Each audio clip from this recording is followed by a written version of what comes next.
Thank you for joining us. I'm Paul Wilson. And I'm Chris Emke. And this is Diesel Performance Podcast. Chris, we have a little bit of a change of pace. Usually if one of us is gone in an interview, it's usually you're gone, and I try to hold up the interviews. I got so much other stuff going on at the shop. I know. You know? Well, we try to keep you busy. I don't have as much free time as you do. No, I'm just kidding. But yeah, no, unfortunately you were out, this week. So we had a gentleman, which we'll get later in the episode here, but Kyle Fischer from Hot Shot Secrets. Super fun interview. A lot of good background info and some of the development that goes into some of their products. So. Yeah, this is one of those topics where really diving into fuel additive as we're kind of wrapping up the tail end of our fuel series here.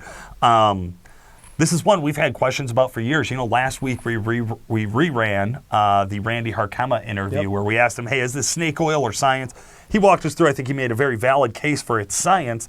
And if I remember rightly, we had left that one saying, hey, we're going to go try to test this out in the real world. Mm-hmm. You've had a chance to run additive before. Mm-hmm. I've run additive before. Mm-hmm. I've had mediocre results is what I would say. Not to knock anybody or anything. I would say I have, ever since that Randy interview over a year ago, I have consistently had additive in both my diesel vehicles. Yeah.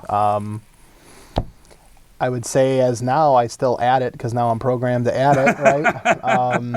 And I haven't had any injector issue or anything like that. So, I guess, we'll kind of run it and see what happens. The science is good. It's not going to be something like we know. It's not going to be something that adds 5 miles to the gallon on your MPGs. It's not going to be something that throws an extra 100 horsepower at your truck. But there's still a lot of value to it, and there's still a lot to learn about it. I think, as we get into this interview with Kyle, there's a couple key factors that I think additive is going to bring to the table, and that is cetane enhancement and lubricity. Right. And I think as we talk common rail injection systems, CP4 pumps on a lot of the newer trucks, there is a lot of value there. So, I'll leave it to Kyle to kind of go through that stuff. I think he had some really insightful information that a lot of our listeners are really going to appreciate.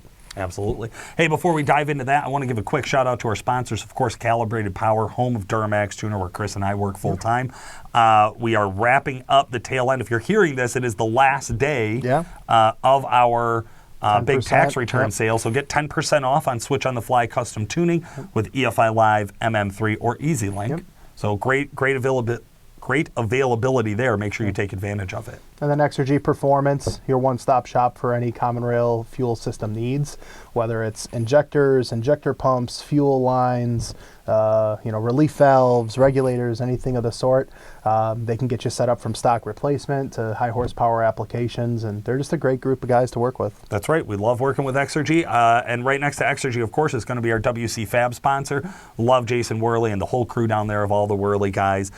Their new huge facility we've all been following online. Did you see they're having an open house in the fall? Yep. I know I'm really excited for that. Of course, they not only handle any of the custom fabrication parts we need, like custom intakes or custom intake horns or intercooler pipes, they also do a phenomenal job with all of their custom powder coating. Really gives your truck that personal touch, right? It really does. And last but not least is XDP, your one-stop shop for diesel performance.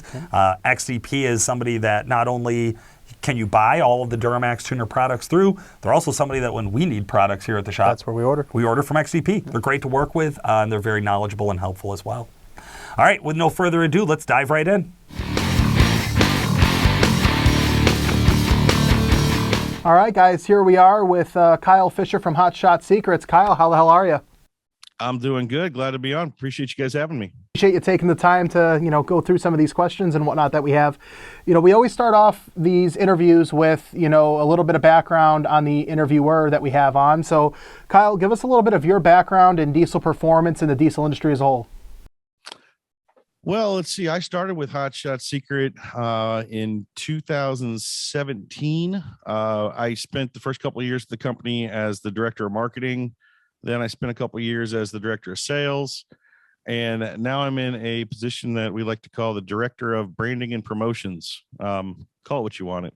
I'm kind of in the middle of marketing and sales. I support both sides and I work closely with our R&D. I run all of our motorsports sponsorships and all of our motorsports outlets in general. I do a lot of the interviews like this for you guys and whatnot. So at this point with Hot Shots, I really just try to help grow the brand and answer questions. And we love to educate people. So this is like a perfect opportunity of stuff we like to do. And if I feel if everybody in the world knew a little bit more about lubricants, then we'd all be better off. So that's what I try to do. I definitely could contest that you're a busy guy. I mean, a lot of the top tier competitors, right now in UCC and all those big events, they have hot shots backing them in a lot of those higher horsepower builds. So, there has to be something to be said about, what you guys are doing over there. So it's cool to see that support within the industry altogether. Hot Shot Secrets is something that we've seen grow. I think for myself, one of the first times I heard of Hot Shot Secrets was probably from the boys over at Firepunk. It seems like Firepunk's been a really big advocate of Hot Shot Secrets for some time. What's the background with Hot Shot Secrets? Like, where and how did Hot Shot Secrets come about to becoming, pretty much your one-stop shop for all different types of diesel additives?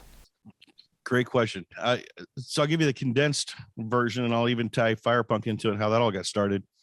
Our owner, Chris Gabrelchek, we're located here in Mount Gilead, Ohio, just about 30 miles north of Columbus in central Ohio. And Chris had started, this will be our 25th year of our parent company name. Is called Lubrication Specialties, is what Hot Shot Secret is a brand of. And Chris was actually a one-man show 25 years ago. He's a tribologist, which is an oil nerd. Let's call it what it is. And he was working with big industry, solving different types of lubrication issues. Like maybe if it was a factory that had to change bearings, twice a year, he'd come up with a lubricant that would make him change it once a year and save $1 million. So at the time, this is when Ford released the 6-liter and the Huey injector and the 7.3. And as you probably know, those injectors had problems right out of the gate. They were gumming up. Yeah. International suing Ford suing International on the warranty claims. And they reached out to the tribology community and said, hey, can anybody out there help fix this problem? So little old Chris here in Ohio came up with Stiction Eliminator, which is, our flagship product that we've had forever. It was our very first one. And it's an oil additive designed to clean out a fuel injector initially. So It kind of confused people, but the Huey injector is an oil-filled fuel injector, and he submitted to Ford. They tested it for a year and found that he had the right product for him. And so he thought, wow, I'm going to be a millionaire. I'm going to retire young. I got it made. And what do you know? By the time they were ready to go to market, Ford up and stopped manufacturing the 6-liter engine, and he was left high and dry. But he had a great product, and he knew there were millions of those trucks out there. So he said, I'm going to go to market with it. And to his credit, Chris hustled. And the actual name of the product originally, and this gets into the name of the company, a lot of people don't know, the name of the product was called Hot Shot Secret. And it was just a one product company, and that's all he made. And he would stalk like fuel pumps. He'd go to truck stops, and if he saw a 6-liter 7.3, he'd show up with a bottle and say, hey, I want you to try my product. It works really good. Kind of some creepy guy. Exactly.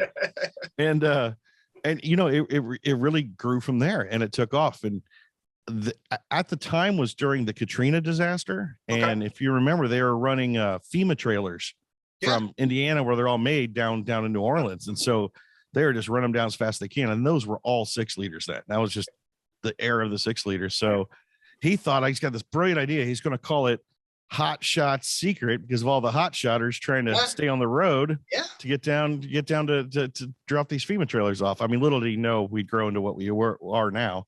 But the product took off, and he got it into retail, and then we came up with the Diesel Extreme for the fuel side. And here we are many years later. We're the fastest growing lubricant company in America for 3 years running now. And we've got fuel additives, oil additives, engine oils, trans oils, gear oils, you name it. We pretty much have something for everybody. So we're still owned by Chris Gabrelchek, and we're still privately, and we still are located here in Mount Gilead, Ohio. So we're proud to be what I always like to say, that perfect size where we're big enough that we do all our own R&D and manufacturing and blending and bottling and packaging and everything. But yet we're small enough that we're nimble, and we can create unique products and get to market quick with a really led by our R&D department here. That's really leads the way for us. Well, one of the reasons that we have you on today is to kind of fulfill a spot in our diesel fuel series that we're doing. Hot Shot Secrets has a winter and a summer blend diesel additive for diesel pickup trucks. So I want to talk a little bit more specifically on those two products. And I think where I really want to start is you and I, we're located in the Midwest, right? So we are programmed to know, hey, you have your summer blend additive and you have your winter blend additive. Where some of the guys, in the southern states, they don't know about the winter blend fuel that we have, and knowing that there's two different types of additives. So walk our listeners through a little bit the difference between those two additives, I think, for starters. Okay. Well, first of all, there's a very simple difference in the two. Okay. We add an anti-gel to the winter. That's it. When we formulate products, we try to put everything we possibly can into one bottle. A lot of our competitors might have a cetane booster and a water dispersant, or in separate, bottles. We try to treat everything in one. Okay. So we don't use any filler in any of our products. They're 100% additive. We go right to the EPA's limit of how much additive we can put in a bottle. So we really max out everything. And that's actually led by Chris, our founder. To this day, that's what he does. So when we formulate a product, he sends it to R&D and he says, what's the best on the market? We test everything out there. They find out what's the best. They put it on the pegboard and they formulate until they have something that can beat it. And we're very conscious of the fact that we live in a snake oil world. We are in lubrication. There's a bad name on this industry for justified reasons. There's some really bad products out there. Right. And we always try to separate ourselves by formulating very good quality products and backing them up with our science, proving it, showing people, having open doors, talking to people, like this conversation, really showing people how it's made and what's in these formulas. And then people can start to understand and start trusting our industry a little more, So I take pride in batting down the snake oil phenomenon. It's out there, but it's not us. And we do things a different way. So we really try to pride ourselves in those formulas.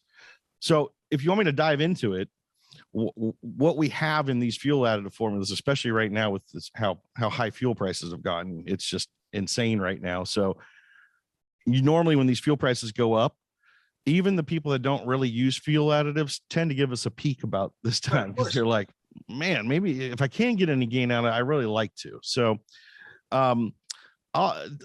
to describe it, as you asked, the difference between the summer and the winter blends, again, since we put everything in one, these two products here, which is our everyday diesel treatment, that's our summer blend, and then our diesel winter anti-gel, which is our winter blend. This is a 6-in-1 product for the summer, and this is simply a 7-in-1. It's the same product, but we just add the anti-gel to the winter. So let's talk about those 6 main ingredients and why that's so important to use a fuel additive. Off the top, we have to understand that diesel fuel's terrible. And I'm sure in your series, you've covered this to this point about how poor the quality of diesel fuel is. We do a lot of fuel testing nationally. We even do a local test where we're constantly testing a local pump. And you wouldn't believe how often, not just the fuel's different from state to state or county to county, but across the street, and even at the same pump, if you come back the next day, you're not guaranteed of getting the fuel that you had yesterday. So it's really a crapshoot. You never really know what you're getting. And the fuel jobbers, the refineries that process all this fuel, they live in a world of fractions of pennies, and they're going to put just enough additive in to make a claim. Right. But they have an interest in selling bulk fuel, so they don't want to waste any more money on it than they have to. And so they scrape by on the minimum. So if we look at cetane, for example, there's the federal regulation is a minimum of 40 cetane. I believe in California, it's a 50 cetane. They've got a little bit higher standards, so they got better fuel out there. But I'll tell you, in all the testing we never see fuel much past 40, because these guys are going to go about right there and stop. They don't have any financial incentive to go past it. So that's first and foremost, that we have to understand the fuel's bad. What we try to do with our additives and try to educate people on why they need it is we're going to treat the fuel, the poor quality fuel that we're putting in our trucks, and we're also going to treat the vehicle to prolong that fuel system. We're kind of attacking it on both sides. So we've got 6 ingredients in our main fuel additive here. Number 1 is a cetane booster. Again, the best you're going to see is a little bit above a 40. We can boost that up 7 points.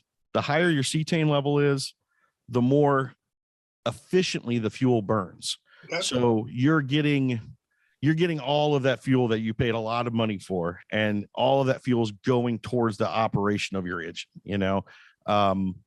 When we see black smoke is like dollar bills going out the tailpipe.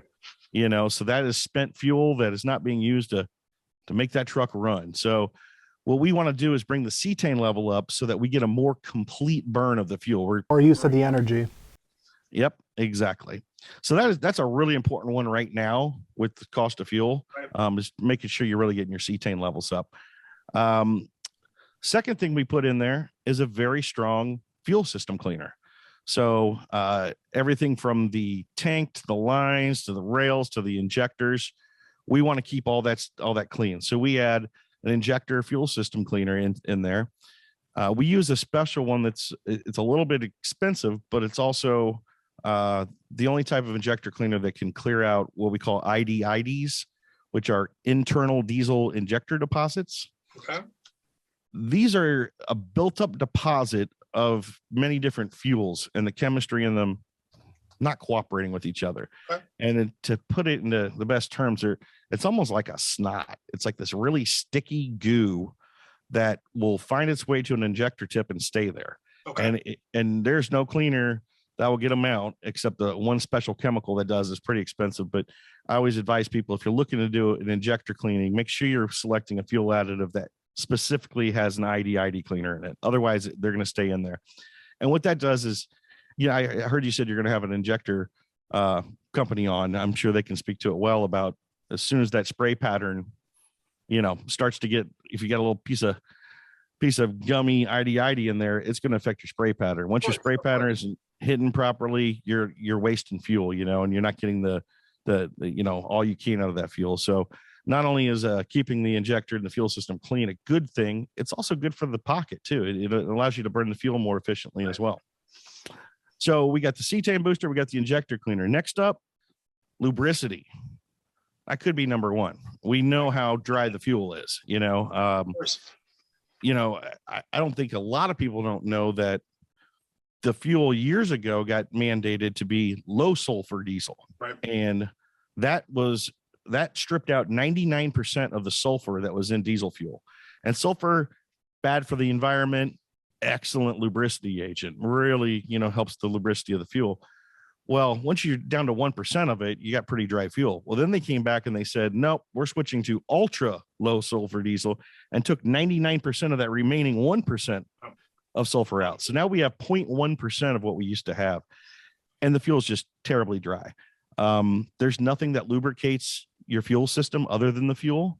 So that pump and everything is just working off of the lubricity that's in the fuel. And from the fuel pump, there's just not much. So adding lubricity is really important. Now, we could have a whole side conversation on the CP4 pumps and the problem with those. But certainly if you still have a CP4 in your truck, then you want to be making sure you're adding a quality lubricity agent to your fuel, or those can grenade and cause a bad weekend. I always tell guys too. I mean, we've seen at the shop CP3s have similar failures in the past. You gotta keep additives into the mix. You gotta keep lubricity into the mix, and that goes farther than we're talking about these types of things. But then there's the servicing, like fuel filters and things like that go into the mix as well.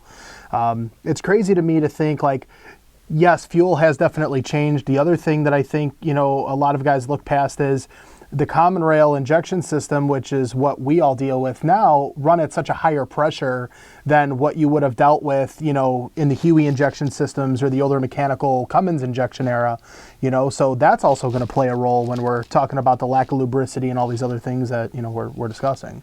One thing to that higher pressure too is, another thing we throw in our fuel additives is a water dispersant. Okay. As we know, diesel fuels, I think it's 60% wax to start with, and condensation. We get water in this all the time. So we use a water dispersant. What that does is it basically shocks the fuel and it drops all the water out of solution. So it'll get the water to the bottom of your tank. So to assist your fuel separator, your water separator of getting that water out of there. Passing water through the system is a very bad thing, specifically under the type of pressure that, you just mentioned there. A water droplet at that pressure can literally blow the tip off an injector, so we want to get that water out of there. That's why we add a water separator or a water dispersion to shock it and drop it out. And then we also add a rust and corrosion inhibitor into the fuel additive, because we're conscious of the fact that we're now separating that water and we don't want any corrosion to build up Makes in any of the metal parts of the system. So we're complementing the dispersant with, with an anti-corrosion agent as well. Okay. Now, walk us through a little bit of, I know you had said, in the R&D process, you kind of basically put these products that are existing on the market, on the board, and, you want to develop and create a product that's going to be at the same level, if not better. But once we have this formulation of like, okay, this is what we think is going to happen or what we think is going to work, what's that testing process look like? Is it all in-house? Is it all on like a self-test lab? Are you putting these in vehicles, collecting the data? If so, what does that look like? All of the above. We take our R&D very seriously here. We spend a ton of money on it, rather than advertising and marketing, because we really feel that a strong product sells itself. Of course. And when we've kind of pigeonholed the company into only putting out high-end problem-solving products. When we started, like I mentioned with Chris, what got us into automotive, what birthed the brand in the first place, was the stiction eliminator solving that Huey injector problem. So after that, Chris decided that we're never going to make like a commodity style product. Like even if it's a lubricant, if it's, we're not going to make brake oil. Brake oil is brake oil. It's just kind of one of those things. So if it's not a place where we can shine from a performance level or be specifically solving a problem, then we just don't touch it. It's just not for us. There's plenty of companies out there that make products, commodity style products for that. We want to really try to fix specific problems. And as I mentioned, we're at a great size where we have the capabilities of manufacturing some really cool stuff, but we're also small enough and nimble enough to get a job done. And we're happy to tackle niche markets. One of the, I don't know if I got a bottle around me, but a great example of that is our G56 transmission fluid. Okay. I like to use that as an example because it's such a small market. There's not a lot of G56s out there. When that product was made, when that transmission was first made by Dodge Ram, they knew they had a problem with the fluid right away. Like they just knew they didn't manufacture that many of them. So they said, you know what? Put ATF +4 in there. We'll call it a day. Wow. Because if they were to develop a G56 specific transmission fluid, they would now require all their dealerships nationwide to keep that on the shelf, just in case one of these G56s showed up that needed some servicing. And it's just not cost effective for a manufacturer to do that. So they just said, put ATF +4 in it. And we've known since day one, those transmissions get hot. Right. They're hard to get into gear. They're noisy. And we got enough feedback from people saying, Hot Shots, why don't you solve that problem? And around here, we're like, problem? Cool. What is it? Let's try to solve it. So R&D took on G56. And I mean, that was a long process. That probably took them 2 years to really develop a fluid. But now we have what I strongly believe is the best G56 trans fluid there is, because it's specifically made for that transmission. And the G56 guys love us for it. It's like finally somebody made something for this transmission. Yeah. But that was a hole in the marketplace that was created by the manufacturer. They just chose not to do it. So we're happy following behind and picking up the scraps and fixing those problems and creating products for high quality products for people that are in need of an issue like that. So that's kind of encapsulates what you're talking about with like the R&D development. To answer your question directly, yes, we start in the lab, we put it on the board, and then we formulate and test.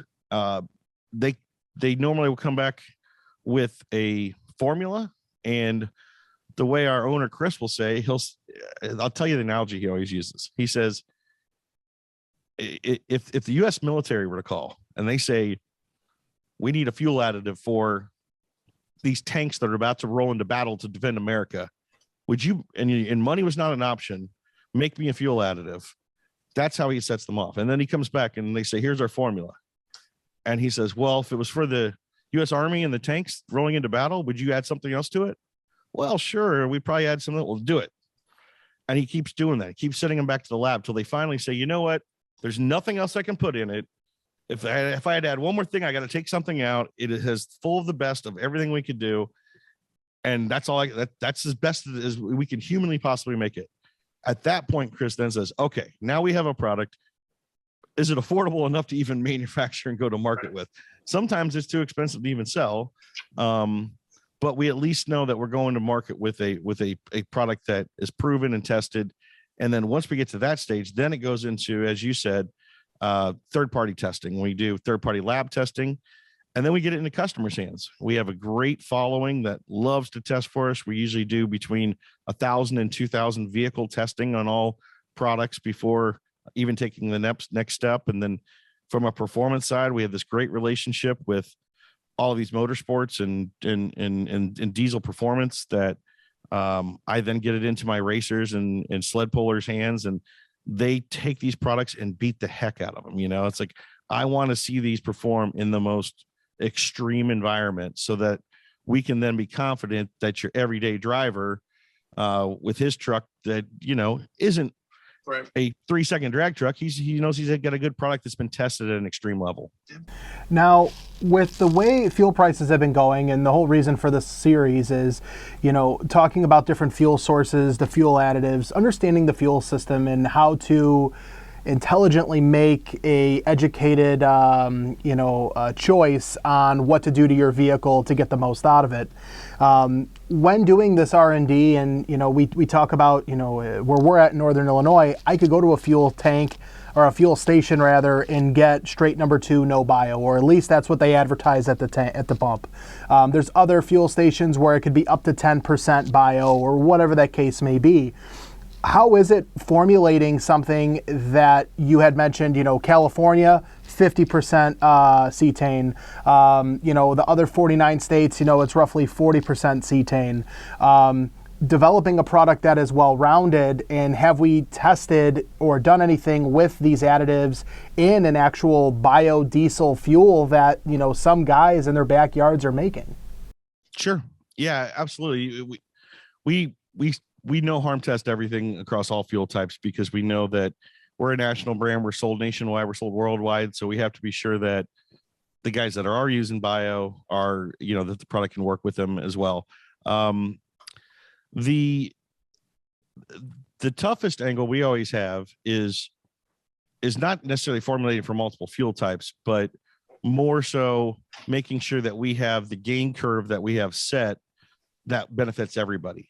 So I'll give you a perfect example of like our EDT, which is our everyday diesel treatment fuel additive, our summer blend, you know, as you mentioned. We have this formulated at a peak where there is a 7-point cetane gain. Now, that is going to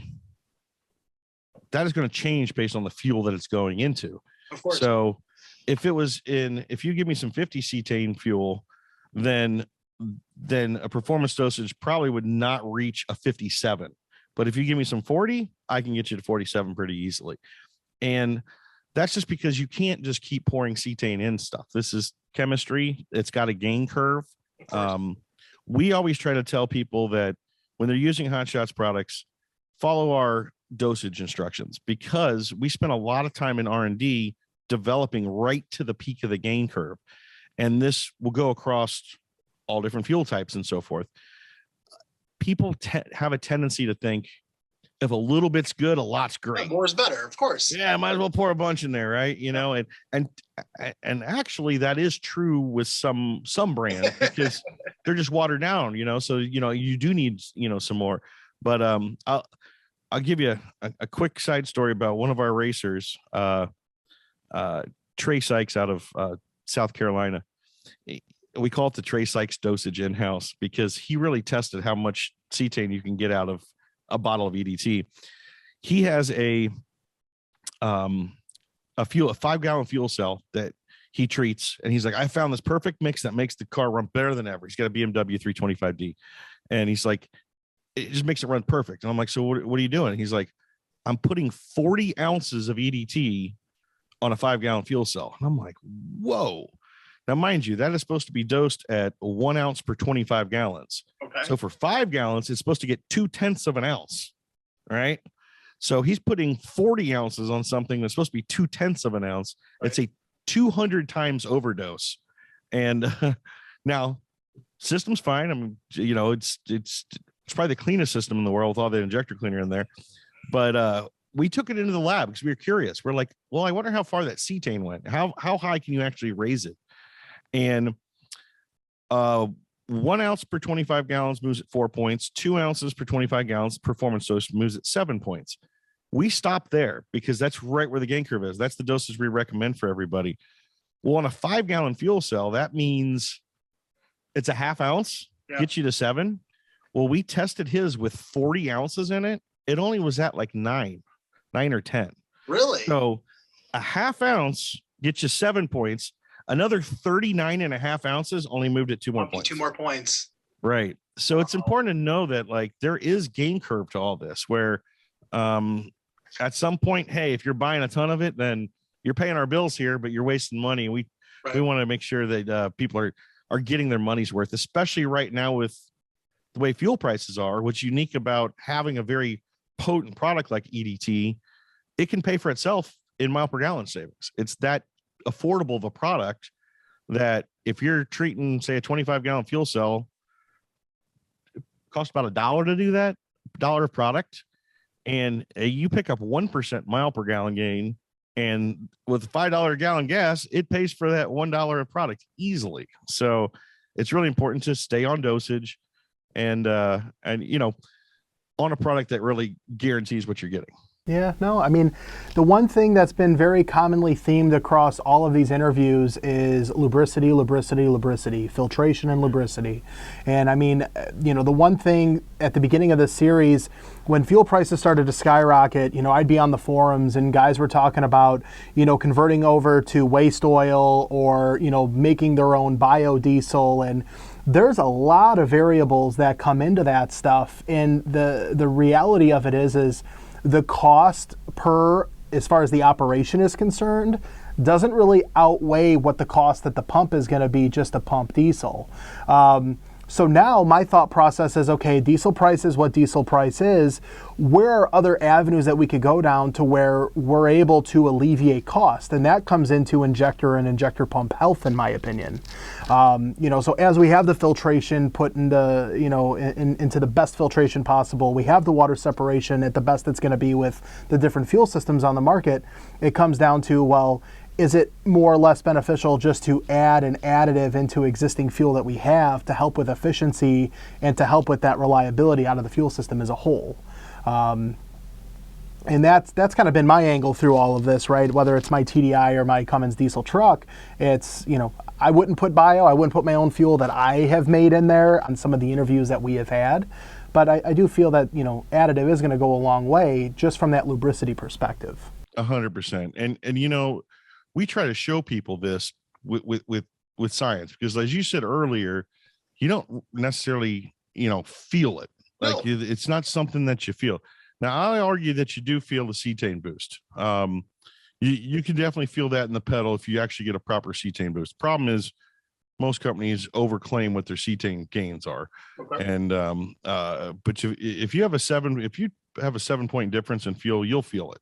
Now, the trick is, horsepower is the same thing as mile per gallon. You know, it's how you're using that extra fuel. And, you know, so we're also responsible ourselves on how we use the right foot, of course.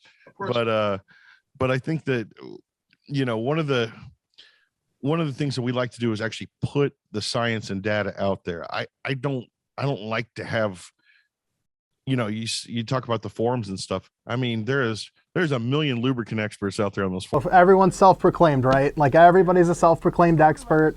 They're not going to claim they're turbo experts or injector experts, but they know their lubricants, you know, so I get a kick out of some of it. But rather than having a battle with that, we just like to put our data and our science out there. So a perfect example on the lubricity is, as I said, we put everything in one product, or in one.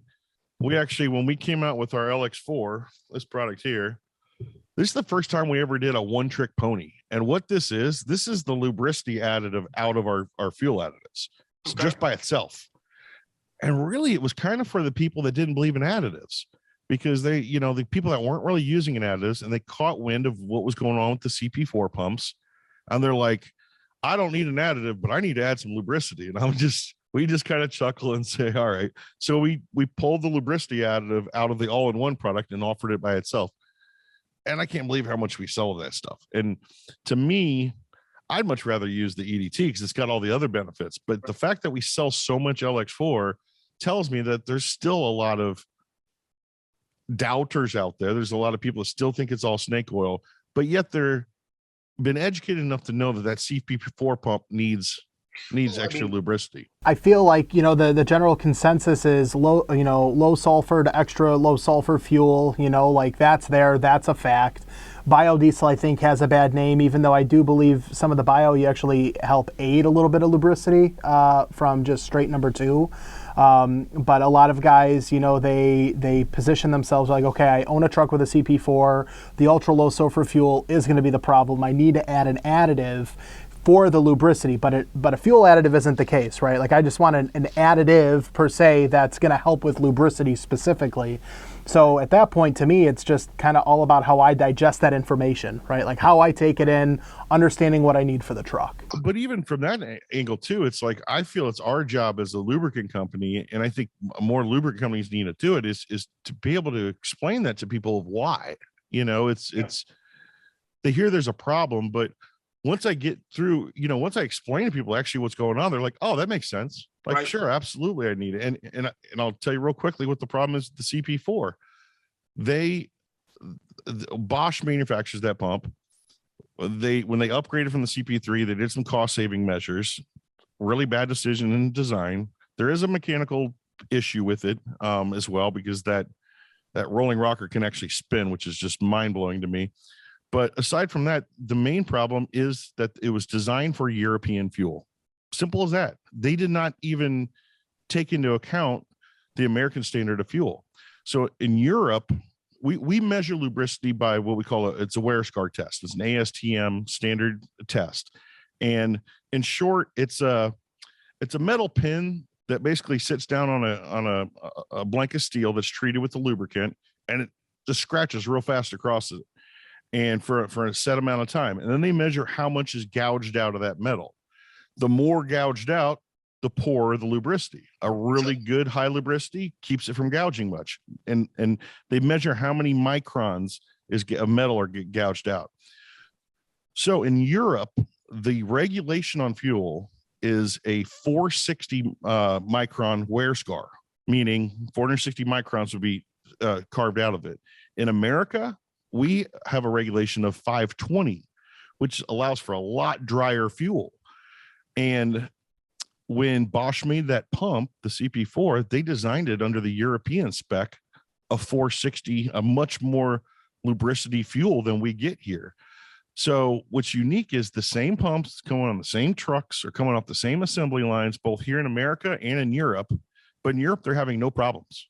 There are no CP4 problems in Europe. It's less than a 1% failure rate in Europe, which is considered manufacturer defect. They don't even worry about that. If you're under 1%, it's one of those crap happens, if it happens to you kind of thing.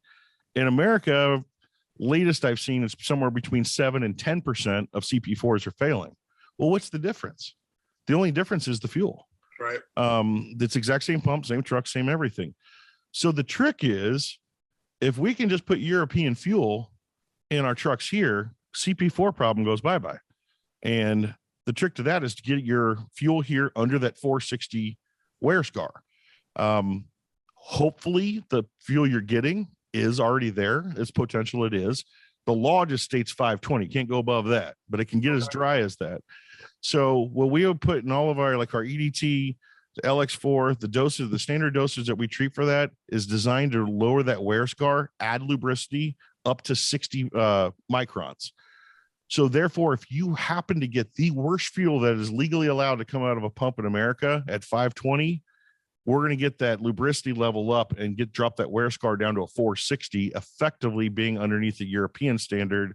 Therefore, the pump will not have a problem with lubricity of fuel like that. So it's black and white. It's scientific. It is. There's still a lot of info to take in, though, all things considered. Well, that's the thing. Like, how do you put that on the side of a bottle when a guy's at the auto shop trying to figure out what to use, and it just looks like you get lost in the sea of all these bottles? I get it, so that's why I'm glad to come on with you. And I think services like this are awesome because it helps educate people and make right sound decisions, That's always been our main goal here,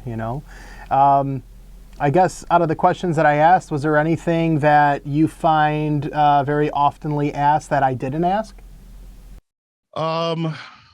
Well, we do get the seasonal thing that you kind of started with there. Like, what's the difference in an anion gel? And, for us, the anion gel is just one component. Like I said, we got the 6 ingredients. That's just the 7th one that we had the anion gel with. And then a lot of people in the north say, well, my fuel's already treated. Right. I don't need to add an anion gel.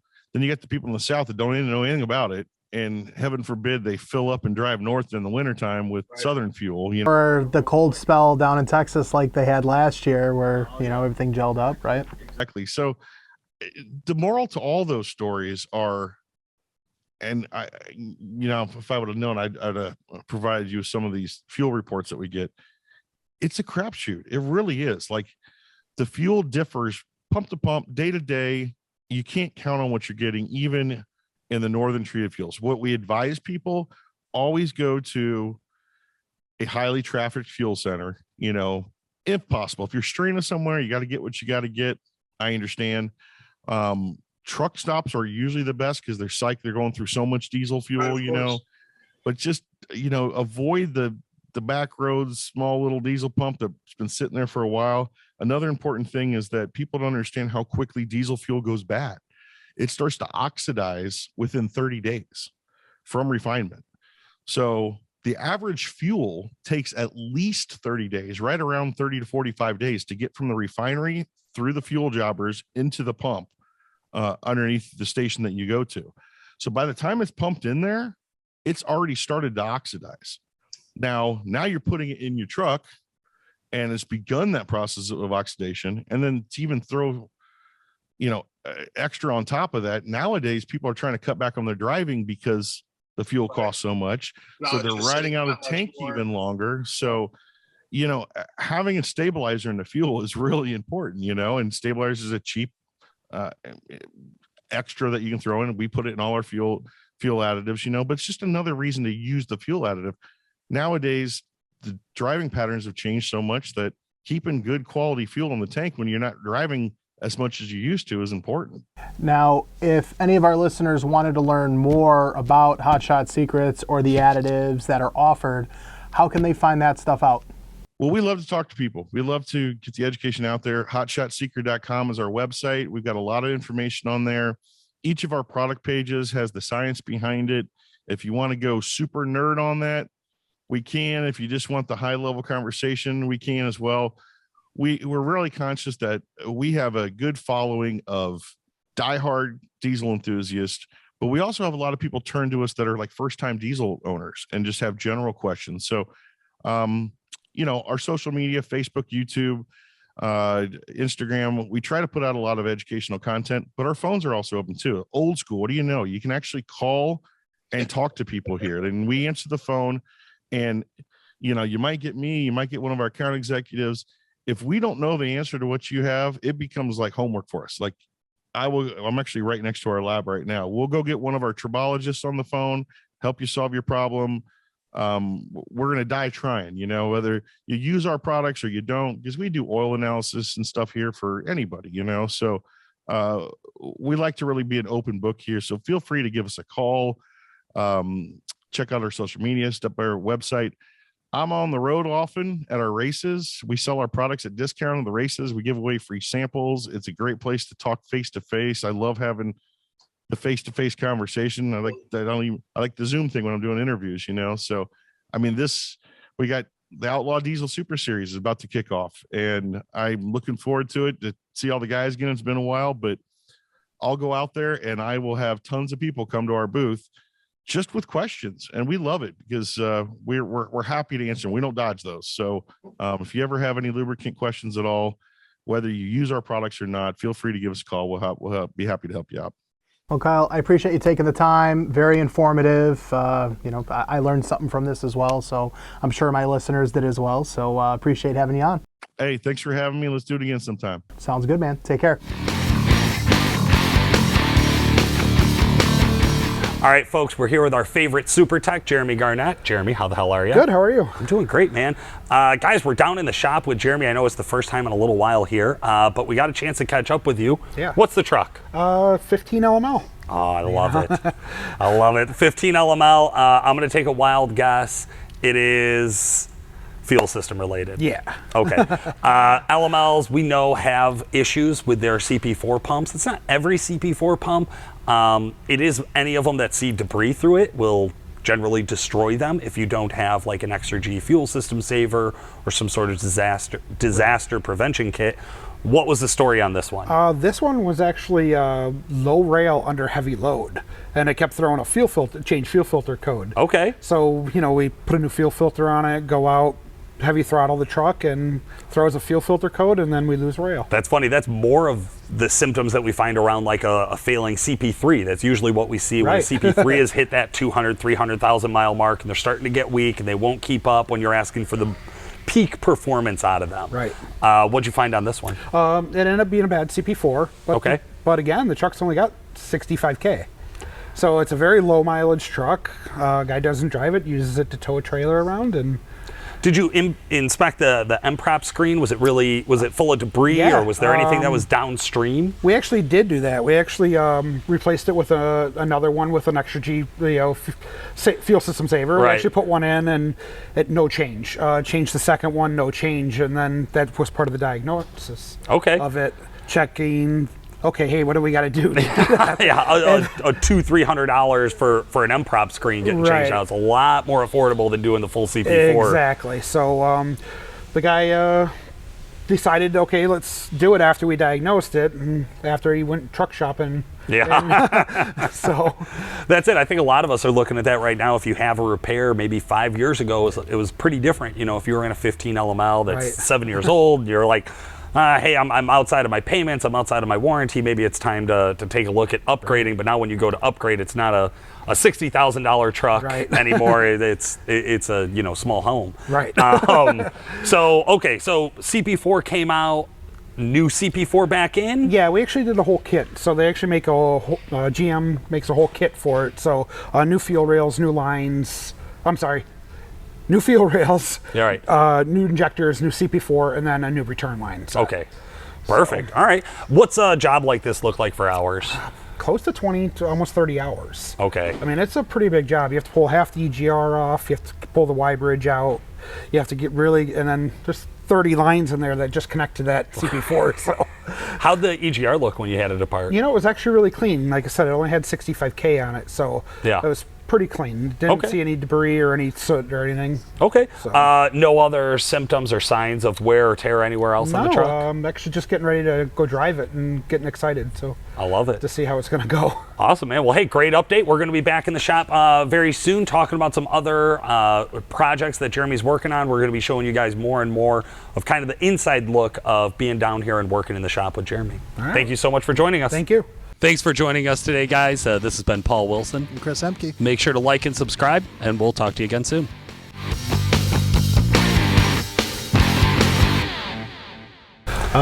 We skipped it. Yeah.